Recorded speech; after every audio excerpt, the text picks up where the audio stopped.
ठीक है, वो हाईवे तो बोल ही दिया मैंने। ठीक, चलो बस याद है। हम लोग ये तो जानते हैं कि अल्टरनेटिंग करंट को रिप्रेजेंट कैसे करना होता है। If you have a minute तुम वहाँ चाहिए, यहाँ पे आते हैं, यहाँ पे कोई इशू नहीं है, कुछ उससे क्या होता है। तो इधर ध्यान से, हमको ये इतना तो पता है कि हम करंट को या ईएमएफ को E is equal to E not sine omega T से रिप्रेजेंट करते हैं। Is it okay? इतना तो पता है। और करंट को I is equal to I not sine omega T से रिप्रेजेंट करते हैं। क्लियर?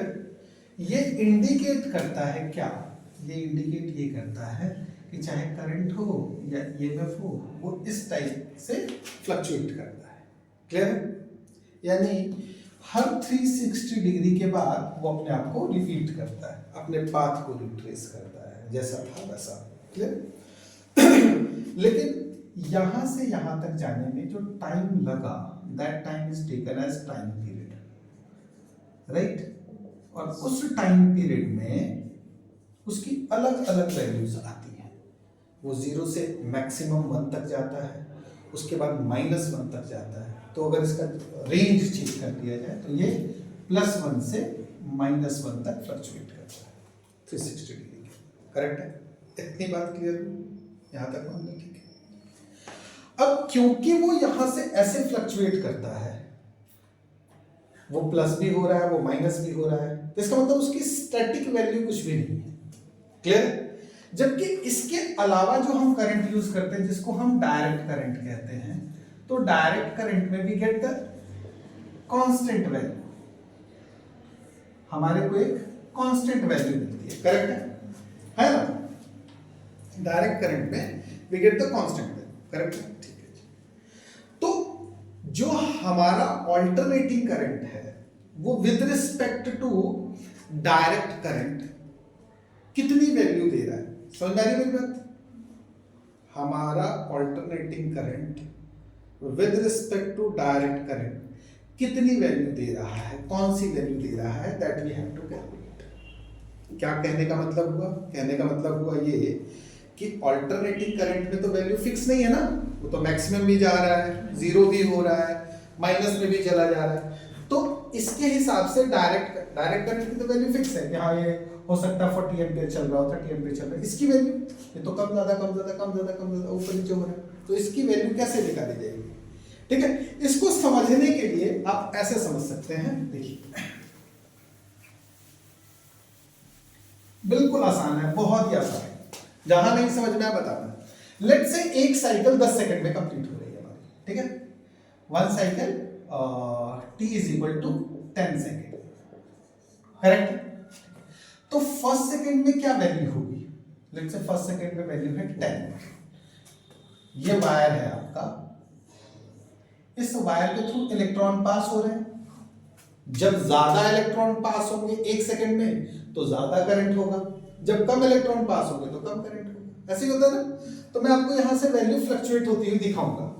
फर्स्ट सेकेंड में 10 करंट गया, सेकेंड में 20, थर्ड में 40, फोर्थ में 50, फिफ्थ में 60।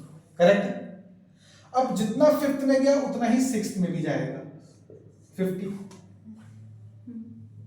सेवेंथ में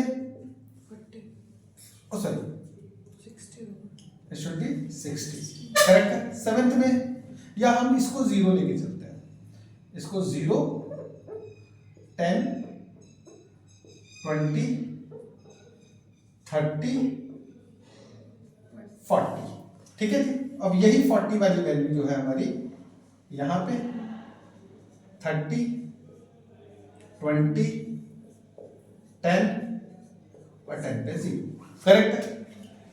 तो देखा आपने कि कम से ज्यादा हुई करंट की वैल्यू, ज्यादा से कम। करेक्ट है? अगर हमसे ये पूछे कि मैक्सिमम करंट कितना आया था, तो जब ये 40 जा रहा होगा था, और मिनिमम करंट कितना है जब ये 0 था। करेक्ट है? तो क्या इसकी कोई स्टेडी वैल्यू है? स्टेडी वैल्यू मतलब कोई एक फिक्स वैल्यू है? नहीं है। तो इसीलिए आप अगर इस चैप्टर को पढ़ेंगे तो सबसे पहले एक रिलेशन बताता है अल्टरनेटिंग करंट का स्टेडी करंट के साथ।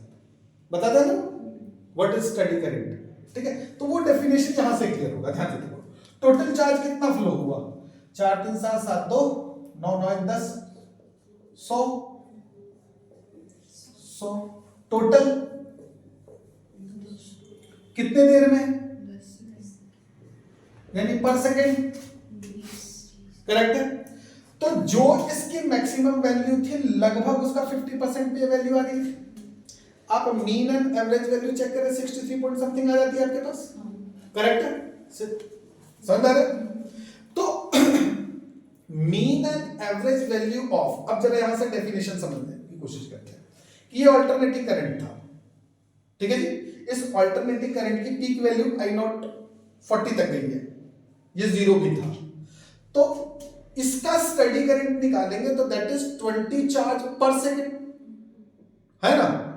तो mean and average value of alternating current is that value of current, that value of direct current या steady current which will send same amount of charge in 1 second or in a cycle as it is sent by the steady current in same time in same circuit, correct होगी बात, कोई दिक्कत, एकदम smooth समझ में आया।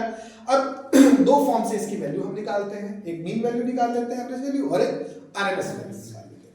RMS value जब हम निकालते हैं तो वैल्यू थोड़ी सी और ग्रेटर होकर हमको मिल जाती है, रूट मीन स्क्वायर की फॉर्म, क्लियर है, खुला है, क्लियर, समझ में आया, कोई दिक्कत यहां तक। तो mean value average value is it making sense और नॉट, ये क्लियर हुआ कि नहीं। फिजिकली यही होता है, क्लियर है, फिजिकली ऐसा ही होता है, बेसिक मतलब यही है उसका स्टॉप लगा, ठीक है, कोई दिक्कत, समझ में आ गया सबको। तो मीन और एवरेज वैल्यू हम कैलकुलेट कर सकते हैं।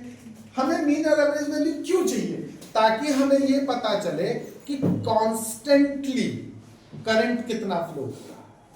तो ये जो वैल्यू हम निकालते हैं इसको हम क्या बोलते हैं, आरएमएस के फॉर्म में जब हम निकालते हैं इसको बोलते हैं ये वर्चुअल करंट। क्या एक्चुअल में करंट ये जा रहा है, नहीं, करंट तो ऐसे जा रहा है, ठीक है जी। तो वर्चुअली जो हम उसको मानते हैं कि हाँ कितना स्टेडी फ्लो कर रहा है, दैट इज क्लियर हुआ, समझ में आया। क्या ये इसकी पीक वैल्यू है, नहीं है। क्या इसकी पीक वैल्यू, बिल्कुल नहीं है, पीक वैल्यू तो ये है। तो क्या पीक वैल्यू ये वैल्यू बराबर हो सकती है, नहीं हो सकती। There is a formula under root I, peak value को अंडर रूट 2 से डिवाइड करो तो आपको मीन वैल्यू मिलेगी या आपको वर्चुअल वैल्यू जो है वो मिलेगी, करेक्ट है। तो अकॉर्डिंगली आपको ये फॉर्मूले के साथ अलाइन होना पड़ेगा, करेक्ट है। आपको समझना पड़ेगा कि वो जो दे रखा है अल्टरनेटिंग करंट के लिए और डायरेक्ट करंट के लिए वो क्यों दे रखा है, ताकि पर सेकंड का आपके पास हिसाब हो। यहाँ तो 1 सेकंड के विदिन में 0 कोई चार्ज ही नहीं गया, चार्ज तो दूसरे सेकंड में गया, यानी 0 से लेके 1 सेकंड के बीच में कोई फ्लो नहीं हुआ, करेक्ट है ना। इन बिटवीन वहां भी कुछ फ्लो रहा होगा, इन बिटवीन यहाँ भी कुछ फ्लो रहा होगा, इसलिए इसकी वैल्यू थोड़ी सी इससे बढ़ के मिलती है हमको, करेक्ट है, समझेगा, ठीक। अब मीन और एवरेज वैल्यू हमने कंप्लीट आउट कर दिया, कोई दिक्कत, डेरिवेशन तो आसान है, डेरिवेशन में तो किसी कोई प्रॉब्लम नहीं। Mean and average value calculate करने के बाद हम क्या कैलकुलेट करते हैं कि अगर एसी सर्किट में हम 3 टाइप के डिवाइसेस को अप्लाई करके चेक करते हैं, एक रेजिस्टेंस, एक कैपेसिटर और तीसरा इंडक्टर, ठीक है जी। वो कह रहा है सबसे पहले कि एसी सर्किट में अगर सिर्फ रेजिस्टेंस हो तो क्या होगा, AC circuit containing resistance only, अगर सिर्फ रेजिस्टेंस है तो क्या होगा। बहुत ही आसान, E is equal to E not sine omega T, ये चलता है, करेक्ट है। इस E को मैं लिख सकता हूं कि ये आई आर के बराबर है, तो ये E naught I naught R के बराबर होगा, sine omega T as it is रह जाएगा।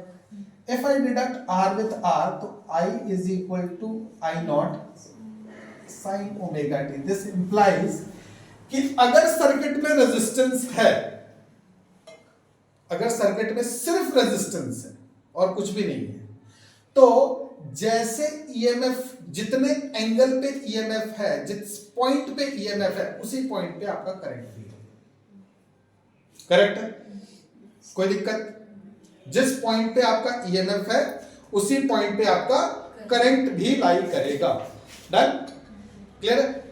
एग्जांपल तो दिया है, याद है? मैं एक सर्कल बना के आपको समझाता था कहां पे चलता है, वो करने की तो जरूरत नहीं है। Everybody know? ठीक है। तो जिस पॉइंट पे ईएमएफ उसी पॉइंट पे करंट। ये कब हो सकता है? जब रेजिस्टेंस हो। ठीक है जी? अगर इस रेजिस्टेंस को मैं चेंज कर दूं विद इंडक्टर, इंडक्टर भी एक टाइप का रेजिस्टेंस ही कॉज करता है, लेकिन जितना रेजिस्टेंस का इंपैक्ट है या जिस तरीके से रेजिस्टेंस इंपैक्ट करता है उस तरीके से इंडक्टर इंपैक्ट नहीं करता है, कैपेसिटर इंपैक्ट नहीं करता है, उसमें चेंजेस है। ठीक है जी? तो वो क्या चेंजेस लेके आता है? अगर मैं रेजिस्टेंस की जगह इंडक्टर यूज कर रहा हूं तो क्या चेंज मिलता है मुझे? That we have to acknowledge. Correct है? देखते जरा। तो दूसरे फॉर्म में अगर हमारे पास इंडक्टर है तो क्या होगा? ठीक है जी? तो इफ यू हैव इंडक्टर तो क्या होता है? हमने पढ़ा कि अगर हमारे सर्किट में इंडक्टर अगर हम अप्लाई करते हैं तो लेट इट बी, मैं मानता हूं E is equal to E not sine omega T. ये हमारे पास फॉर्म है E is equal to E not sine omega T. With the help of जो हमने पीछे म्यूचुअल इंडक्शन, सेल्फ इंडक्शन पढ़ा था, तो वहां से हमने पढ़ा है कि E is equal to minus of, negative direction में इंडक्शन होती है minus L D I by D T. ये एक्सप्रेशन आता है हमारे पास ईएमएफ के लिए। ऐसा ही है? आई थिंक ऐसा ही है। ठीक है जी? तो इसका मतलब minus L D I by D T is equal to E not sine omega T होगा, यानी कि ये वाला expression E not sine omega T के प्रोपोर्शनल होगा। अगर मैं इसको ओपन अप कर दूं तो ये L D I by D T is equal to E not sine omega T के बराबर होगा। करेक्ट है? कोई दिक्कत जी? यहां तक तो ठीक है? ठीक है। अगर मैं ये dt इधर ले जाकर मल्टीप्लाई कर दूं तो di, l क्या है? क्या कहते हैं इसको? Coefficient of self induction. तो ये वैल्यू मटेरियल पे डिपेंड करती है and that will remain constant. तो di is equal to E not upon L, peak value constant होगी, E not upon L sine omega T D T के बराबर है। ये डी आई है। मुझे कंप्लीट आई चाहिए, बट मुझे इसको इंटीग्रेट करना पड़ेगा। इंटीग्रेट करने के लिए जो हम साइकिल यूज करेंगे कहां से कहां तक, तो दो टाइप की इंटीग्रेशन होती है। कौन कौन सी? एक में लिमिट लगाते हैं, एक में नहीं लगाते। क्या बोलते हैं इसको? डेफिनेट और इनडेफिनेट। तो ये कौन सी है? अगर लिमिट नहीं है, करेक्ट है? आपने इंटीग्रेट आउट किया, ये वैल्यू क्या आ जाएगी आपके पास? आई। ये वैल्यू ई नॉट कांस्टेंट था, एल कांस्टेंट था, sign omega T D T क्या हो जाएगा? Minus cos omega T by omega. Correct है? आ गया हमारे पास वैल्यू। जो माइनस कॉस फॉर्म है वो बाहर आ जाएगी। इसको आप, ये माइनस लिखा हुआ है हमने, इसको आप minus E not omega L cos omega T रख सकते हैं, और इसको साइन के फॉर्म में चेंज करेंगे तो ये पाई बाय 2 माइनस ओमेगा टी। ध्यान से देखते हैं, इसी फॉर्म को ऊपर लिख देता हूं यहां पे। आई इज इक्वल टू, ध्यान से देखना, minus E not omega L sign 90 pi by 2 minus omega T. ऐसा ऐसा कोई दिक्कत? ये नेगेटिव साइन अंदर लेके जाऊंगा तो क्या होगा? E not omega L sine omega T minus pi by 2। Correct है? तो ये किसके इक्वल आया? आई के इक्वल आया। करेक्ट है? कोई दिक्कत? यहां तक ठीक है जी? ठीक है, ओके। तो अगर मैं इसको इक्वेट करूं, इस इक्वेशन को इस इक्वेशन के साथ इक्वेट करूं, तो ध्यान से देखो, ईएमएफ से करंट कैसे निकाला जा सकता है? EMF is equal to current into resistance. ऐसा ही होता है ना? तो अगर इस डिनोमिनेटर से ओमेगा एल में इधर लेके चला जाऊं तो omega L represents the resistance offered by the inductor, correct है?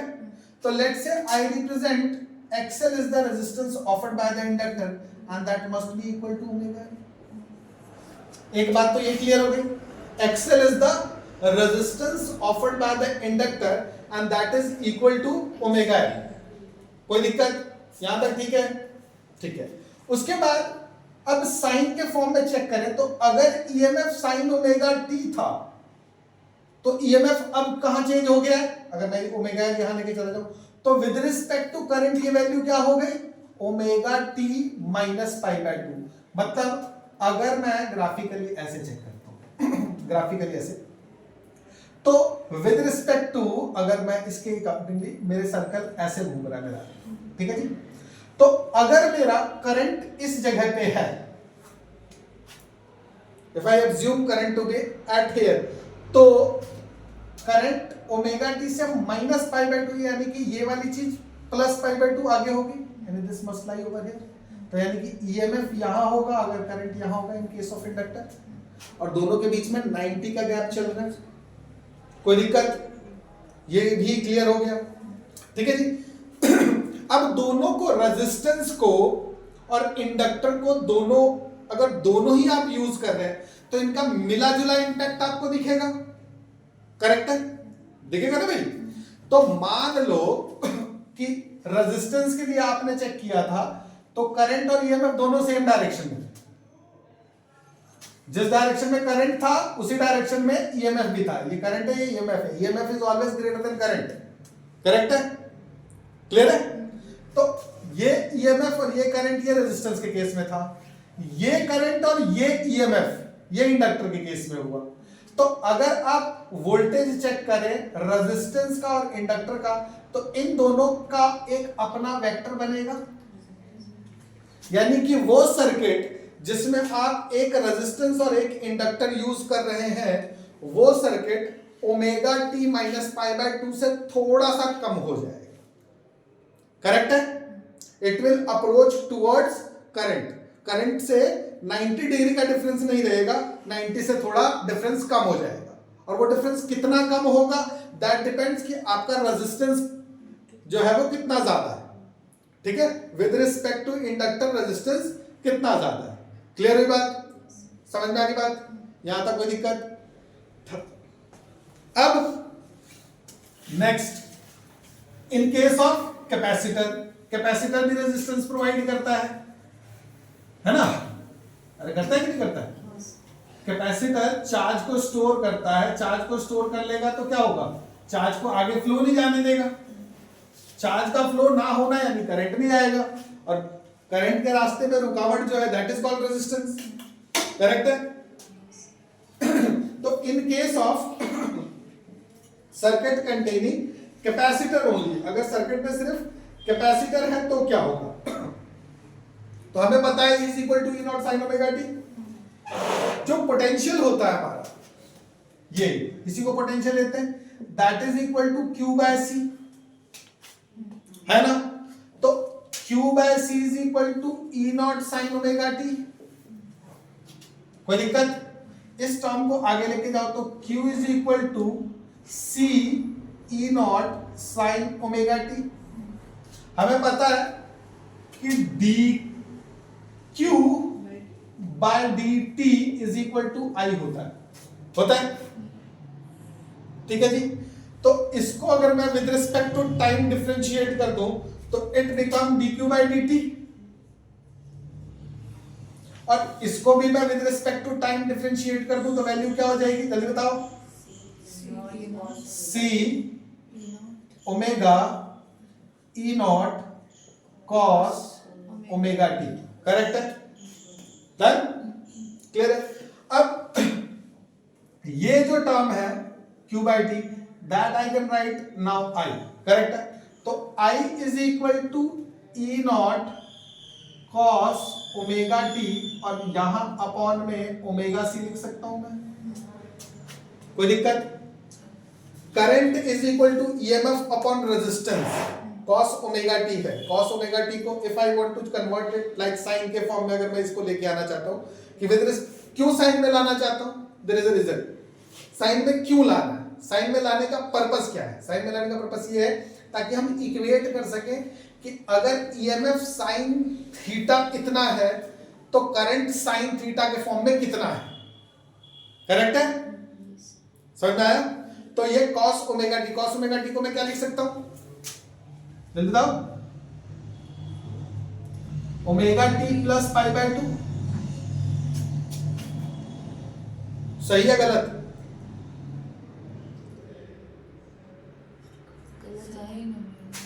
Sign omega T.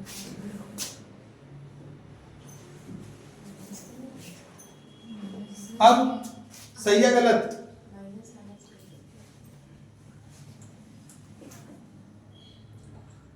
नहीं आता? डेरिवेशन तो आती होगी, वो भी नहीं आता होगा तो हमको ये तो पता ही होगा कि ये करंट होता है, ये ईएमएफ हो जाएगा। करंट आगे जाता है, करंट आगे होता है तो करंट ओमेगा टी से प्लस, भाई if EMF is sine omega T तो करंट की वैल्यू क्या होगी, omega T plus pi by 2, है ना? डन है? सही है ना? ये देख, हाँ बिल्कुल सही है। Sign omega T plus pi by 2, कोई दिक्कत? ये जो 1 बाय ओमेगा सी था ये क्या रिप्रेजेंट कर रहा है, रेजिस्टेंस ऑफर्ड बाय कैपेसिटेंस, तो उसको क्या कहते हैं, कैपेसिटेंस कहते हैं। क्लियर हो गया? ठीक है जी। अगर मैं थोड़ा ध्यान से देखो, मैंने इन रेजिस्टेंस और इंडक्टर जब अप्लाई किया था तो I got EMF over here. जब मैं रेजिस्टेंस और कैपेसिटर चेकआउट करूंगा तो I got EMF over here. Correct है? ठीक है जी। फॉर अ गिवन सर्किट, एक सर्किट में फॉर अ गिवन वैल्यू अगर हमारे पास एक सर्किट में ईएमएफ कांस्टेंट ईएमएफ लो कर रहा है और उसमें आप सेम टाइप का इंडक्टर लगाएं और सेम टाइप का कैपेसिटर यूज करें, तो थोड़ा ध्यान से देखिएगा। XL which is equal to omega L and XC which is equal to omega C। Omega क्या है?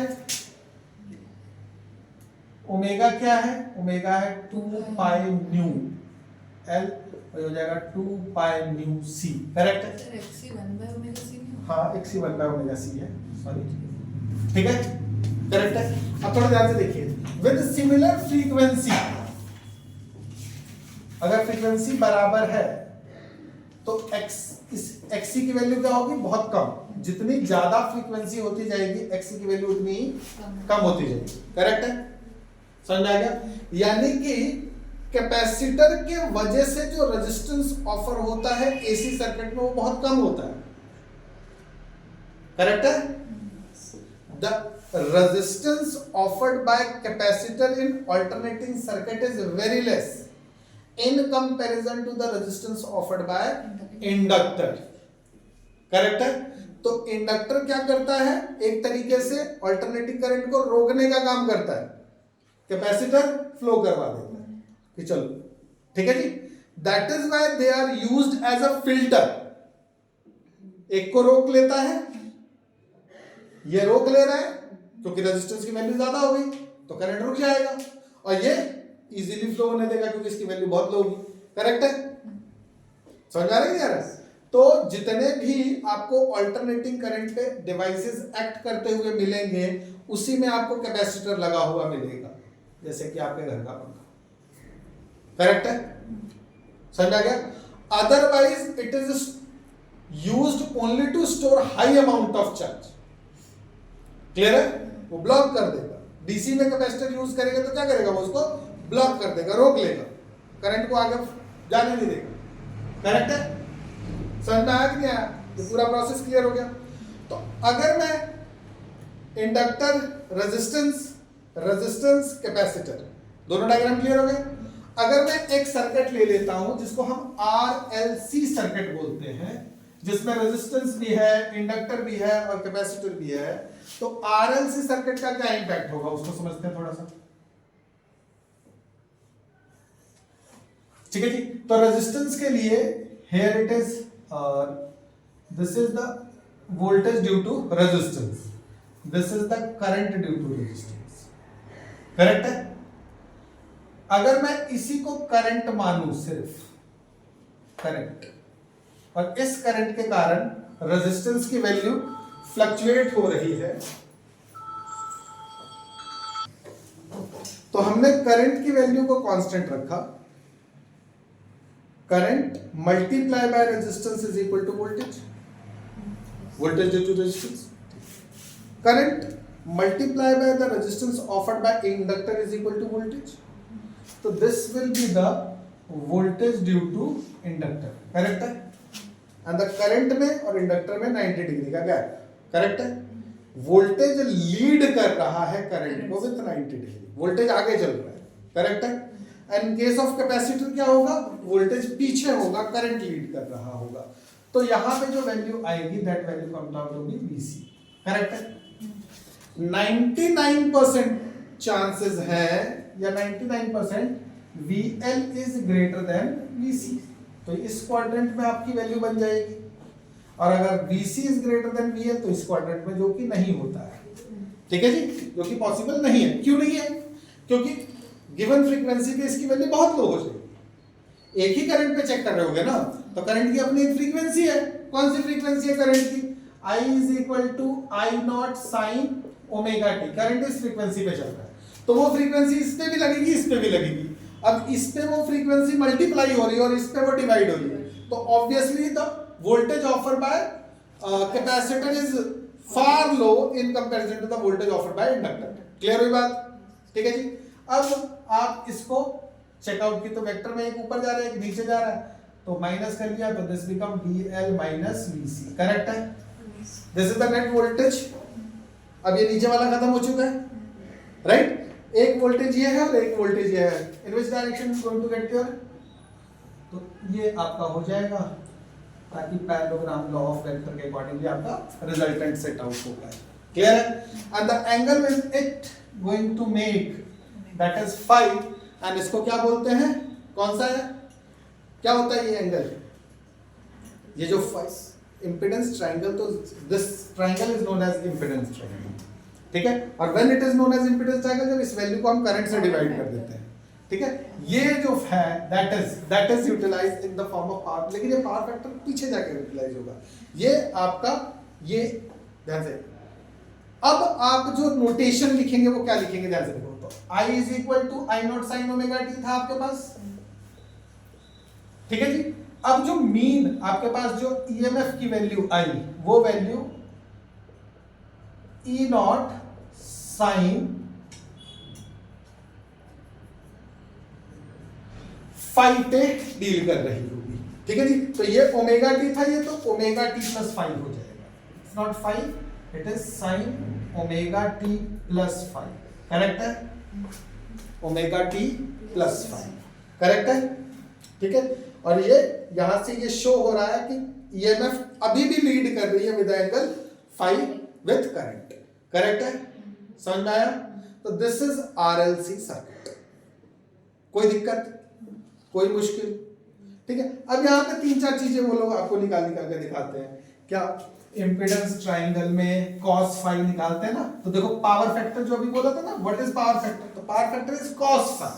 तो चेक करते हैं what is cos phi in this, तो what is cos phi, can you calculate in this triangle what is cos phi, base upon, तो ये हो जाएगा VR अपॉन, क्या होता है, बोलो बोलो, ये वैल्यू क्या है, यही आपका Z है, ठीक है जी। तो VR अपॉन Z, ठीक है, क्लियर है, that is your power, clear हुआ। tan फाई, ये क्या होता है, tan फाई क्या होगा, सॉरी मैंने यहाँ पे गलती की, ये VR होगा, तो this is the net EMF जो हमने कैलकुलेट किया है, दैट इज करेक्ट है, ठीक है। और you can write that it is R upon XL minus XC, correct है, ये लिख सकते हैं। tan फाई क्या होगा, परपेंडिकुलर अपॉन बेस, तो परपेंडिकुलर की वैल्यू क्या होगी, XL माइनस XC, और बेस क्या होगा R, ठीक है जी, गेट इट, ठीक है। तो यहां से tan फाई और cos फाई दो वैल्यूज आपको निकली, समझ आ रहा है। और Z क्या होता है आपका इम्पीडेंस। तो इम्पीडेंस यानी कि ये जो लाइन है ये किसके बराबर होगी impedance. Impedance is a type of resistance right. तो ये किसके बराबर होगा तो XL माइनस XC का whole square plus R square under. कहाँ पे cos phi में अंडर रूट नहीं आएगा। Cos under phi- root XL जो माइनस आपने एक्स। इम्पीडेंस यहाँ पे उसमें cos phi था नीचे हाँ एक सेकंड cos phi में E cos phi में क्या चीज Hypotenuse। हमारे पास सिंपल cos phi ऐसा है हाँ। तो cos phi ये कर दिया। नहीं सर Z जो होता है नहीं सर cos phi बेस पर हमने cos phi गलत लिखा है ना हाँ। hypotenuse तो होता है। हमने cos phi गलत लिखा है ठीक है हाँ। क्या होगा cos phi base upon hypotenuse. सही लिखा था। तो बेस अपॉन तो what is base R r and what is hypotenuse Z हाँ। पहले से लिखा था। ठीक है पहले से लिखा हुआ था। क्लियर हो समझ में आया क्लियर। तो दिस इज इम्पीडेंस। अब इसकी जगह पे ये उठा के आपको tan लिखना phi BL minus BC नहीं होगा। tan phi देखो यहाँ पे tan phi तो परपेंडिकुलर तो VL हाँ तो VL भी लिख सकते हैं कोई दिक्कत नहीं है। That is VL minus VC upon VR। ठीक है आई कॉमन आ जाएगा दोनों में से तो दैट इज क्लियर क्लियर। तो कोई दिक्कत यहाँ पे कोई कुछ ऐसी चीज जो आपको समझ में ना आई हो गेटिंग समझ में आया रहा है ना तो बोलो भाई ठीक है जी। अब इसके अलावा हमसे इसमें क्या पूछा जाता है तो इसके ये इम्पीडेंस ट्रायंगल हो गया। अब पूछा जाता है energy stored in the inductor. Inductor में कितनी एनर्जी चल रहा फिट ठीक है। इंडक्टर में कितनी एनर्जी स्टोर्ड होगी करेक्ट है। Energy stored in the inductor. Inductor में कितनी एनर्जी स्टोर्ड होगी that we have to check. कैसे निकालेंगे इंडक्टर में कितनी एनर्जी स्टोर्ड होगी बताओ। इंडक्टर के लिए ईएमएफ की वैल्यू हमको पता है L di/dt होता है करेक्ट है। और work done E into I होता है करेक्ट है। तो अगर small amount of work done को हम ट्रेस आउट करें तो वैल्यू क्या हो जाएगी E की value L di/dt into I ठीक है जी। तो ये वैल्यू हो जाएगी Li di/dt into dw integrating both side L is constant I square by 2 that is equal to your work done correct है। तो 1/2 Li square that is your work done and this work done is stored in the form of energy in the inductor। यही inductor का आपका potential होता है जिसको NCERT में UV के फॉर्म से रिप्रेजेंट किया हुआ है हटाए। कोई दिक्कत समझ में आया मुश्किल है ये कितने स्टेप की रिएक्शन मतलब डेरिवेशन है। एक ये आपको पता है ये भी आपको पता है हमने सिर्फ डाला एक स्टेप की इंटीग्रेशन में बढ़ते हुए। कोई दिक्कत। Energy stored in the capacitor वो कैपेसिटर वाले चैप्टर में आपने पढ़ा हुआ है क्या होता है energy stored in the capacitor half CV square. देखो कुछ और बताने दीजिए। हाँ बिल्कुल बताने दीजिए मुझे ठीक है समझ में आया। तो दे आर मैचेबल उसको आप चाहे तो मैच कर सकते हैं करेक्ट है। उसके बाद एक टर्म आती है LC oscillation. What is LC oscillation. अगर किसी सर्किट में आपने इंडक्टर और कैपेसिटर दोनों लगा दिया इंडक्टर भी लगा रखा है कैपेसिटर भी लगा रखा है आपको पता है इंडक्टर वोल्टेज को अगर इस डायरेक्शन में लेके जाएगा तो कैपेसिटर इस डायरेक्शन में लेके जाएगा करेक्ट है ना। They are mutually opposite to each other correct है ठीक है जी। तो रेजोनेंस कब होता है जब ये वाली चीज इस वाली चीज के बराबर हो जाए करेक्ट है। तो करंट तो सर्किट में सेम ही जा रहा होगा। सीरीज रेजोनेंस का मतलब क्या हुआ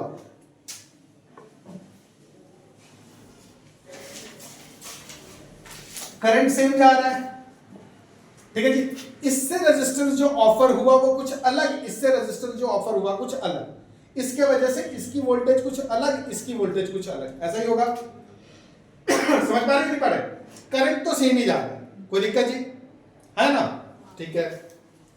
ये जो रेजिस्टेंस ऑफर करेगा दैट इज XL ये जो रेजिस्टेंस ऑफर करेगा दैट इज XC रेजोनेंस कब होती है? जब रेजिस्टेंस ऑफर्ड किया हुआ दोनों का बराबर हो जाए। एक्सेल किसके बराबर था? One by omega C Omega square under root frequency 2 pi under root C. ये रेजोनेटिंग फ्रीक्वेंसी। कोई दिक्कत? नहीं सर मुश्किल? ठीक है।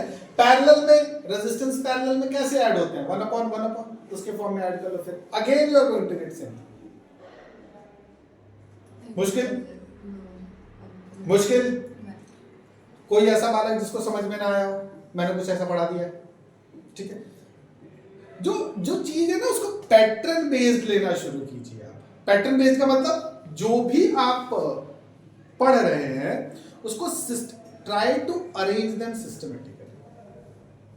ऐसी कोई चीज हो ही नहीं सकती है जो आज से 400 साल पहले इन्वेंट हुई हो और आज के कंप्यूटर एज के बच्चों की एआई वाले बच्चों को समझ में ना आ रही हो।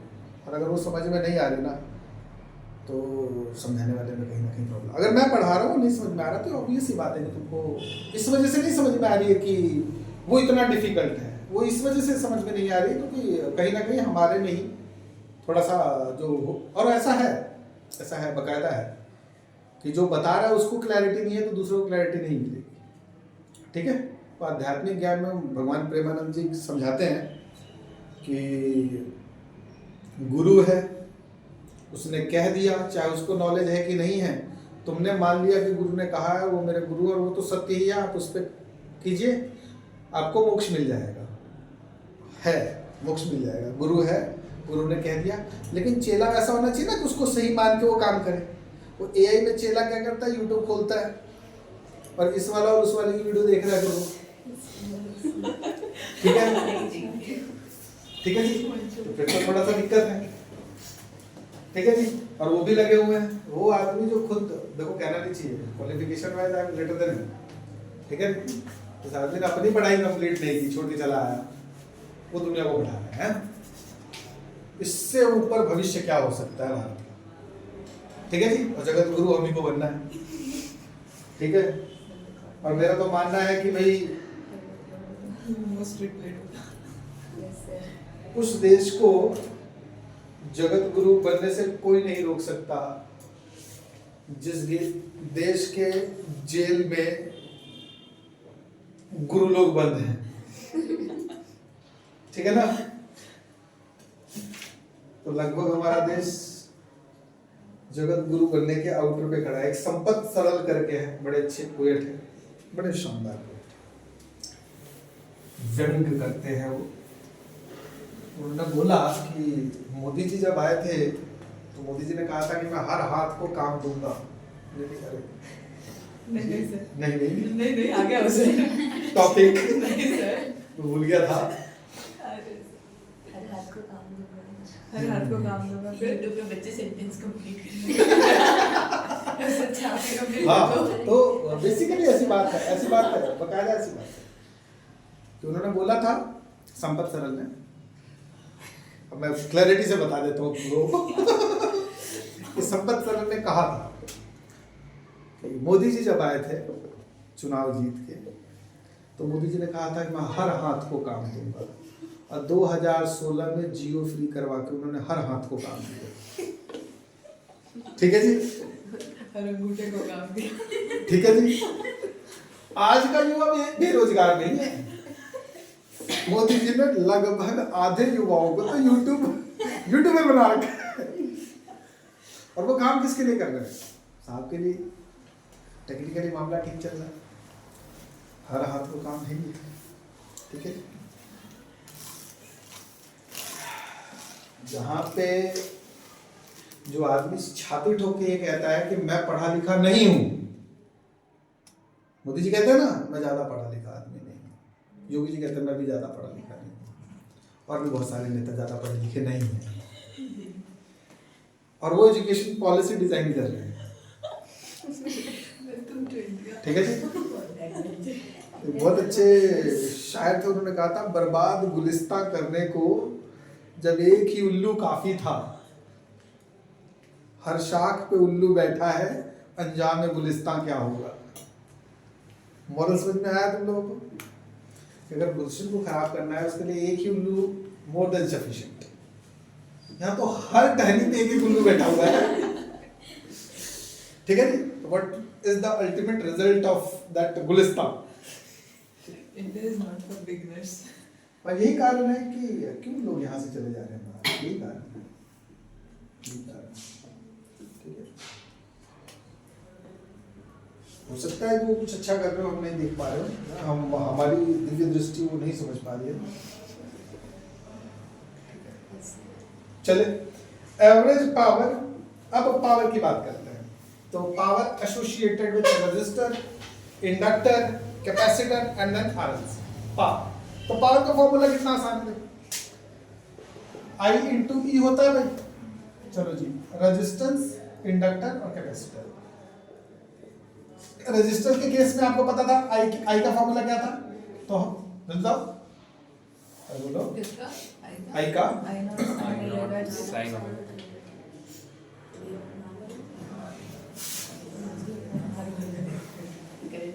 चलिए, तो I is equal to I not sine omega T और E is equal to E not sine omega T.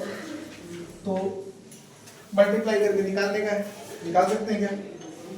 अरे निकालो ना भाई, इसको इसके साथ मल्टीप्लाई कर सकते हैं, तो क्या हो जाएगा आई नॉट इंटू ई नॉट, ठीक है जी। और ये हो जाएगा साइन स्क्वायर ओमेगा टी। तो साइन स्क्वायर ओमेगा टी की इंटीग्रेशन कर दो कंप्लीट साइकिल के लिए, तो वैल्यू क्या आएगी?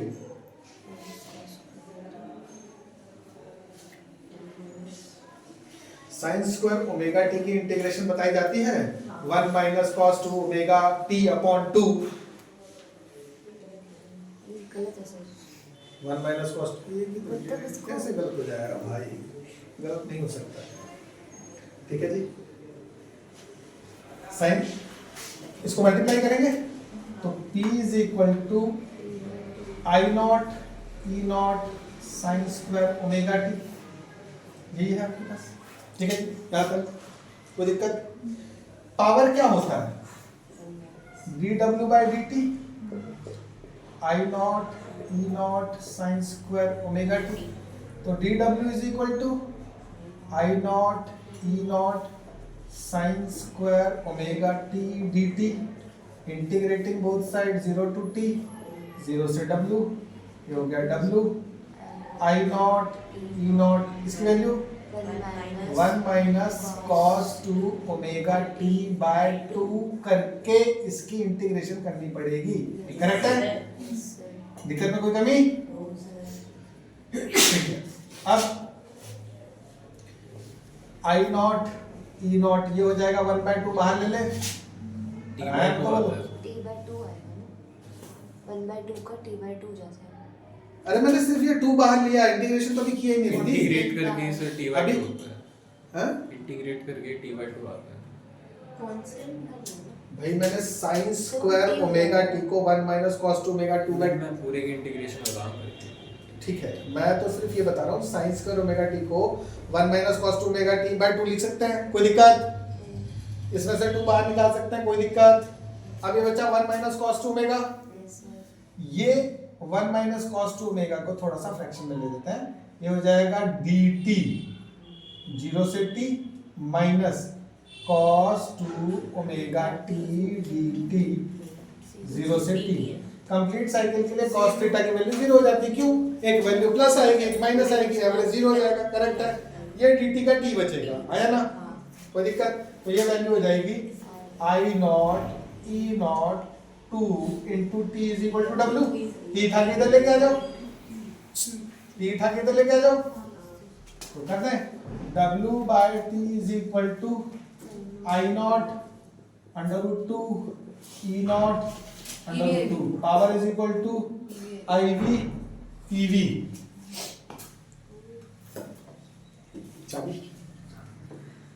क्या चल रहा है बराबर? अब एक्चुअली क्या है ना, इंडिया का करिकुलम ही ऐसा डिजाइन कर दिया गया है कि बच्चा न्यूज़पेपर पढ़ ही ना पाए, तुम खुद सोच के देखो 5 सब्जेक्ट हैं, ठीक है, और मतलब मोदी जी के अंडर में केंद्रीय विद्यालय स्कूल है, करेक्ट है। मोदी जी ने उसका नामांतरण किया, पता है तुम्हें? पीएम श्री लिखवाया। इसका मतलब पता है तुम्हें? प्राइम मिनिस्टर पीएम, ठीक है जी, प्राइम मिनिस्टर। और ये श्री, एक बार घर से ना पता करना, ये श्री SHRI स्टैंड्स फॉर,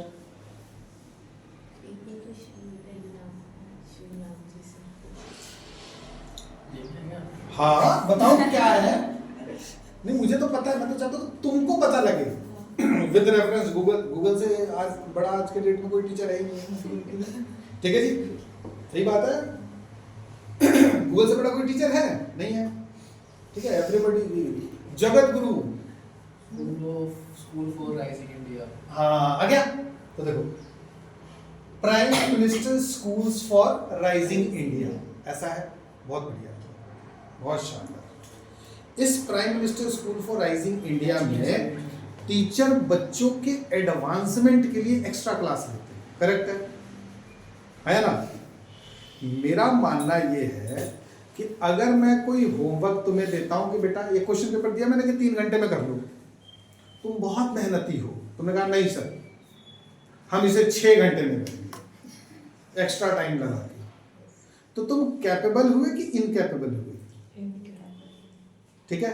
और वैसे भी सबसे बड़ी बात ये बताऊं कि जेई का एग्जाम होता है, इसी के एनालिसिस करवा देते हैं। जेई होता है ना, जेई के एग्जाम का रिजल्ट, जो सीट्स मिलती है तुम्हें पता है कि उस सीट की वैल्यू कितनी है? 0.6% बच्चे को ही एडमिशन मिल रहा है, ठीक है। नीट में इससे भी कम, ठीक है। तो क्या हमारे पास एफिशिएंट बच्चे कम हैं? वो बच्चा जो हमारे इंडिया में इनएफिशिएंट साबित हो जाता है, वही बच्चा जब यूक्रेन जाता था डॉक्टर बनकर फिर इंडिया आ जाता था, तो वो लायक हो जाता था, अब वो ऑपरेट कर सकता है। आदमी के पास नियत की कमी है, ठीक है। ऐसा नहीं है कि, और उसके बाद भी क्या हमारे यहाँ पे मेडिकल सुविधाएं बहुत अच्छी हैं, क्या सबको मिल ही जाता है क्या? नहीं, हमारा इतना बड़ा एरिया है, इतने बड़े एरिया में एक ही डॉक्टर साहब है हमारे, ठीक है, वो भी झोला छाप वाले हैं, दिल शेप की दवाई देते हैं, मतलब दिल निकाल के रख देते हैं, ये लो। एक ही डॉक्टर आ रहे, ठीक है जी। तो जो मेरा एक दोस्त है, मेरा दोस्त MBBS है मॉस्को से, उसने वहाँ से किया, फिर वो इंडिया आया, तो उसने ज्वाइन किया, अभी है गवर्नमेंट हॉस्पिटल। वो पहले इनएफिशिएंट था, ठीक है। अगर आपके पास चीज होती, और क्या लॉजिक है कि प्राइवेट मेडिकल कॉलेज इतना महंगा है, मतलब वहां पे सोने की परत से चढ़ी हुई किताबें पढ़ाई जा रही है बच्चों को, सोने का भस्म खिलाया जा रहा है बच्चों को, है? क्योंकि डॉक्टर तो भगवान होते हैं ना। मुझे मतलब मेरा कंसर्न ये है कि 12वीं तक वो जो एक ऑर्डिनरी इंसान था, 5 साल के बाद वो भगवान होने वाला, ऐसा ही है, तो उसको कुछ खिलाया जाता होगा जरूर, तभी तो 80 लाख रुपए फीस है। अदरवाइज मतलब इंडिया का टॉप कॉलेज जो है दैट इज इनसेन, 23,000 रुपए, 23,500 में हॉस्टल के साथ काम हो जाता है एक साल। तो आप मोदी जी हैं, आप तो कुछ तो कंट्रोल करें, चल रहा है। और शायद यही कारण है कि सुसाइड हो रहा है, ठीक है, यही कारण है। आई बिलोंग टू बिहार, वहाँ पे एक जीतन राम मांझी नाम का एक आदमी था, अपनी वाइफ को हॉस्पिटल लेके जाना चाहता था, रास्ते में एक पहाड़ आया, वो जा नहीं पाया और उसकी वाइफ मर गई। उस आदमी ने एक काम किया, जब वो पहाड़ काटता था ना तो सीमेंट का बोरा होता है ना, बोरा, वो बोरा ऐसे सर पे रख लेता था, धूप लगती है वहाँ बहुत तगड़ी, कभी अगर गए होते, और तब वो काटता था। गाँव वाले पागल कहते थे उसको, पागल हो गए। जीतन राम मांझी के ऊपर मूवी बन गई, पुरस्कार मिल गया, किसी को पता है कि जीतन राम मांझी अभी कैसे रह रहे हैं? मूवी जिसने बनाई दैट पर्सन, उसने बहुत अच्छी कमाई कर ली, लेकिन यहाँ पर्सन से किसी को कोई मतलब नहीं। पटना कॉलेज के ऊपर मीम, पटना यूनिवर्सिटी है जो, उसके ऊपर मीम बनता है, लोग हंसते हैं उसको देख के, हंसते खुश हो रहे हैं ना, शर्म नहीं आ रही है। ठीक है, जिस दिन अपना बच्चा सुसाइड कर लेना उस दिन रियलाइज होता है, जब जिसके बच्चे ने सुसाइड किया होगा ना उस दिन रियलाइज होता है कि कितना पेनफुल था, कितना पेनफुल होता होगा किसी पेरेंट्स के लिए। आप एक पर्सन था, उसने रील बनाई, उसने बताया कि यूपीएससी जेई का पेपर होता है, 15-17 लाख 20 लाख बच्चे फॉर्म, 25 लाख बच्चे फॉर्म भर रहे हैं। जब चुनाव होता है लोकसभा का, विधानसभा का, तब 2-4 लाख लोग क्यों नहीं नामांकन कर देते एक ही जगह से? अगर ऐसा नामांकन हो जाए, लेट इट बी, तो तुम्हें पता है कितनी ईवीएम लगानी पड़ेगी? गवर्नमेंट एक बार में ठीक हो जाएगी। जो सबसे बड़ी पोस्ट है, सबसे बड़ी पोस्ट यही है ना, नेता बनने की, उन पोस्टों के लिए बहुत 2-4 लोग खड़े होते हैं। जबकि चपरासी का अगर एक वैकेंसी निकल जाए गवर्नमेंट में,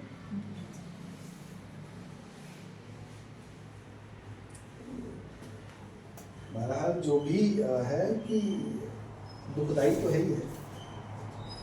सोच के देखो ना कि वो कैसा बच्चा, जो बच्चा आता है पढ़ता है ना, तो बहुत बड़ी रिस्पॉन्सिबिलिटी है कि ठीक है, पैसा तो हम लेते ही हैं, पैसा तो भाई रिक्वायरमेंट है, खाना खाना तो पैसा तो लेना ही है, लेकिन बहुत बड़ी रिस्पॉन्सिबिलिटी है। रिस्पॉन्सिबिलिटी ये कि वो जब एग्ज़ाम देने आता है कि सर मुझे क्या करना है, मुझे जी करना है सर, मुझे क्या करना है, मुझे नीट करना है सर, मुझे क्या करना है, मुझे ये करना है, मुझे वो करना है। उस बच्चे को देखो, उसकी इंटेंशन को देखो, उसका हमारे प्रति ट्रस्ट देखो, तो वो ये समझता है कि ये आदमी हाथ पकड़ेगा ना तो शादी हो जाएगा। क्लियर है? और फिर इस आदमी की हालत देखो कि वो ये जानता है कि 25 लाख बच्चे बैठे हैं, ठीक है जी, और वो डे 1 से उस बच्चे को अपने माइंड में रख के और ये सोचता रहता है कि ऐसा क्या कर सकते हैं कि ये उस लीग में शामिल हो जाए कि हाँ एक कुर्सी इसको वहां मिल जाएगी। क्यों नहीं कॉलेजेस बनाए जा रहे हैं धड़ाधड़? मैंने कहा ना, क्यों बनाना है कॉलेज? जो बना है उसी को एम्स का दर्जा दे दो ना भाई। यहाँ पे इतने सारे कॉलेजेस हैं, हमारा में है ना, बहुत सारे कॉलेजेस बंद हैं, लोग लीज पे लेकर हॉस्टल खोल के पढ़ा रहे हैं उसमें। 2-4 तो मैं जानता हूँ, कॉलेजेस खोले थे, बंद हो गए, नहीं चले, तो उसको मेडिकल कॉलेज बना दो। बैनर ही तो चेंज करना है, लगाओ एम्स, खत्म, दो, आप सारी सुविधाएं दे दो। कितना टाइम लगता है, कितना टाइम लगता है? कुछ कोई टाइम नहीं लगता। नियत हो तो, जब मोदी जी आ रहे होते तो सड़क बनाने में, भाई राजनाथ सिंह आए थे ना इधर उद्घाटन के लिए, 3 दिन के अंदर में, मैं डिफेंस कॉलोनी डेली पढ़ाने जाता था, जिस रोड से उनको जाना, 3 दिन के अंदर में ऐसा लग रहा था कि जीप से चाट लो रोड पे तो मिट्टी ना निकले। हाँ, ऐसा था। अब वो चले गए, तो राजनाथ सिंह जी आए और उन्होंने कहा कि मैं जनता का नौकर हूं, तो मैं मालिक हूं। मालिक ऐसा होता है? सही है भाई, राजनाथ सिंह भगवान आपको मालिक बनाए और मुझे नौकर।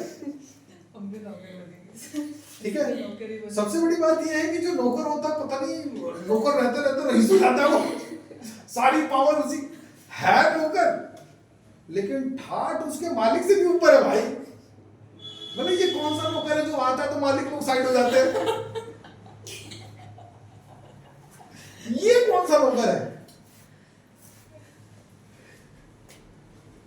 ठीक है, मतलब इतना बड़ा वाला काट देते हैं लोग। गोल रहने दे यार, इसका बस कर, मैं शुरू हो जाऊंगा ना खत्म ही नहीं होगा, फिर मैं आवाज हो जाऊँ पीछे छोड़ दूंगा। चलो Average power. हाँ नौकर हैं हम। कल को प्रिंसिपल सर कहने लग गया तुम्हारे स्कूल में मैं नौकर हूँ, बच्चे अपनी बोतल पकड़ा भर के लाओ हैं?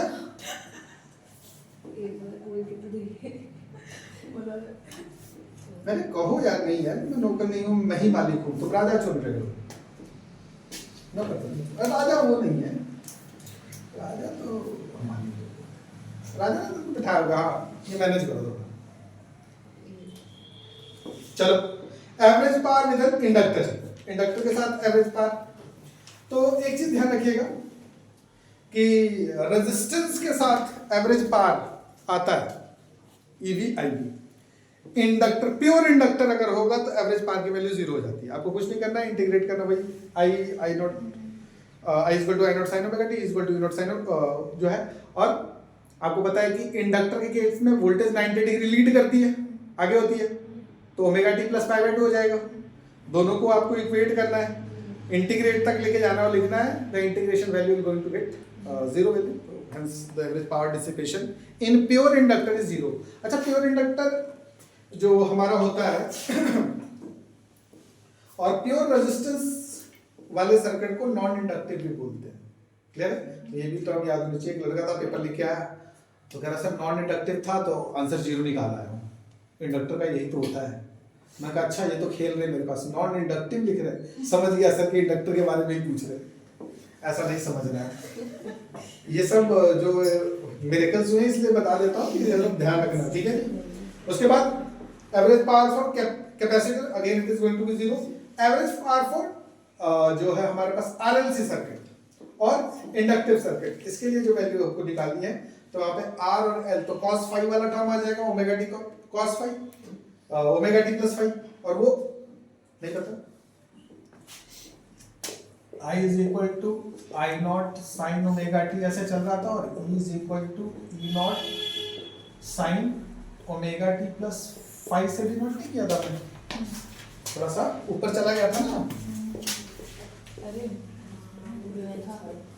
करेक्ट है? तो यही वैल्यू थी अब इन दोनों को। तो साइन a प्लस बी का फॉर्मूला लगा, इसको ओपन करो, निकालो कांस्टेंट निकालो, इसको डिराइव आउट करो। इसको डिराइव आउट करने के बाद आपको जो लास्ट में पावर की वैल्यू मिलेगी वो e naught under root 2 I naught under root 2 cos, ये जो cos फाई है ये है पावर फैक्टर। क्यों? ये पावर को रिप्रेजेंट कर रहा है, तो ये पावर हो गया और ये उस पावर के साथ जो मल्टीप्लाई होकर आपको टोटल पावर की वैल्यू देगा। ये तो वर्चुअल वैल्यूज है, इसके साथ जो मल्टीप्लाई होता है पावर फैक्टर। बिहार में एक मशीन निकल गई थी तो पावर फैक्टर कम करा, मैंने भी लगा ली थी, बिजली कम करेगा, बाद में समझ में आया काट दिया, ऐसा कुछ भी नहीं, ठीक है? समझ आया? डन है? तो ये फॉर्म हो जाएगा। उसके बाद एक लास्ट जो टॉपिक है इससे related, that is wattless current. What we mean by wattless current? वो करंट जो अपने आप को सर्किट में मैनेज करने के लिए कोई भी पावर कंज्यूम नहीं करता, ठीक है जी? वॉटलेस करंट क्या है? वो करंट जो अपने आप को सर्किट में मैनेज करने के लिए, जो अपने आप को सर्किट में रखने के लिए कोई भी करंट कंज्यूम नहीं करता, that is wattless current. Clear? ये डेफिनेशन पता होनी चाहिए। एसी और डीसी में डिफरेंस पता होना चाहिए, और advantages of AC over DC ये आपको क्लियर होना चाहिए। That is all about, I think समझ में आया होगा। उसके बाद एक एसी जनरेटर है जो आपको कोर्स का पार्ट है, आपको पता है, हमने किया भी था, हमने वीडियो वगैरह देखी थी, तो आई होप वो आता होगा। वो दैट्स इट, ओके सर, समझ में आया? अब इसके कुछ क्वेश्चंस कर लेते हैं, आई थिंक। हाँ चलो, तो क्वेश्चंस उधर से कर।